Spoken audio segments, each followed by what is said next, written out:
let me thank Mr. Speaker and principal officers and members of Nasarawa State House of Assembly and the staffs of Nasarawa State House of Assembly for their moral support.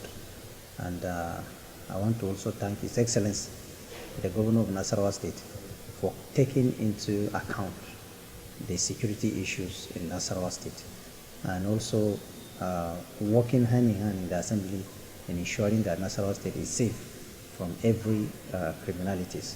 I want to appreciate him for what he has done today. It is not all governors that will assent to a private member bill because they will want to take all the credit. But today, His Excellency has shown that we are partners in this government and that we are working together as a representative of the people that are elected. Remember, we are only 26 that were elected in Nasarawa State. All other persons were appointed. And the governor had seen the reason why we should work hand in hand. And that is what has given birth to the signing of this bill today. And I most sincerely appreciate him for the gesture he has done. And I believe that subsequently this will encourage other members to also come up with a private members bill that have direct bearing to the people of Nasarawa State. And I believe that with this, we shall all take Nasarawa State to a greater height.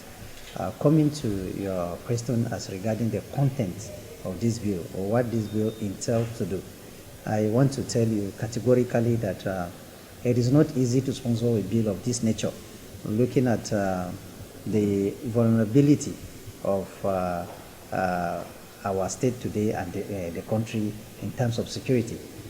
One will say I should be, afraid, or I should be scared to come up with a bill of this nature. But what should benefit the entire populace of Nasarawa State is more paramount to my own personal benefit. So I had to take the bull by the horn to introduce this bill and solicit for the support of members of National Assembly, taking the fact that God Almighty is our protector, and that if we are doing this for the best interests of the citizens of Nasarawa State, God will continue to protect us from the hands of these kidnappers.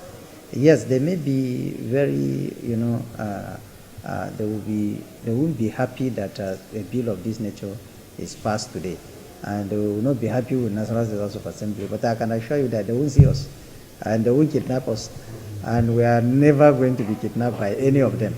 So I can tell you categorically, without any fear or favor, that this bill has very strong measures, and there are very stiff penalties that is attached to it.